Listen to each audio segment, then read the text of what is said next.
ஜியோ நியூவாக ஒரு பிளானை வந்து அறிமுகப்படுத்தியிருக்காங்க. Flexi youth and gaming pack அப்படிங்கிற இந்த வகையான பிளான் மூலியமா பார்த்தீங்கன்னா, உங்களுக்கு 2 வகையான ஆப்ஷன்ஸ் வந்து குடுக்க போறாங்க. ஒரு ரீசார்ஜ் பிளானுக்குள்ள எத நீங்க சூஸ் பண்ண போறீங்க அப்படின்னு பார்க்கலாம். ஸோ ஃபர்ஸ்ட் ஆஃப் ஆல் ரூ. 111 அப்படிங்கிற இந்த ரீசார்ஜ் பிளான் மூலியமா உங்களுக்கு சில பெனிஃபிட் வந்து கிடைக்க போகுது. என்னென்ன பெனிஃபிட்? ஃபர்ஸ்ட் ஆஃப் ஆல் இது பார்த்தீங்கன்னா 28 நாள் வேலிடிட்டி 5 ஜிபி டேட்டான்னு சொல்லலாம். இந்த பிளானை சூஸ் பண்ணும்போது உங்களுக்கு 2 ஆப்ஷன் குடுப்பாங்க. ஒண்ணு ஜியோ கேமிங் மொபைல் இருக்கு இல்லையா? அந்த சர்வீஸ் பார்த்தீங்கன்னா 56 நாட்களுக்கு நீங்க யூஸ் பண்ணிக்கலாம். அதாவது இந்த வவுச்சர் பார்த்தீங்கன்னா லிட்டரலி பார்க்கும்போது 28 நாளைக்கு தான் 5 ஜிபி டேட்டா. ஆனா அந்த பேக்கை ஆக்டிவேட் பண்ணும்போது பார்த்தீங்கன்னா உங்களுக்கு 56 நாட்கள் கிடைக்கும். இது வந்து ஆப்ஷன் 1.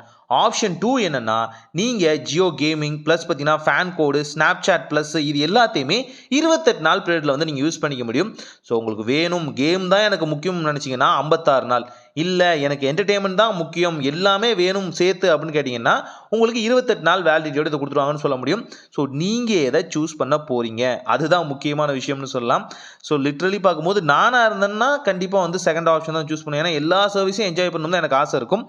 ஆனால் அந்த 56 நாள் அப்படிங்கும் போது பார்த்தீங்கன்னா கேமிங்காகவே நான் இருந்தேன் அப்படின்னா கண்டிப்பாக அதை தான் சூஸ் பண்ணுவேன். ஸோ லிட்ரலி என்னோட ஆப்ஷன் பார்த்தீங்கன்னா போத்துன்னு கூட சொல்லலாம். ஸோ உங்களோட ஆப்ஷன் என்ன கமெண்ட்ல மறக்காம சொல்லுங்க. ஒரு நல்ல மாற்றம் இனிதாய் நடக்கட்டும். பிளானை செக் பண்ணி பாருங்க.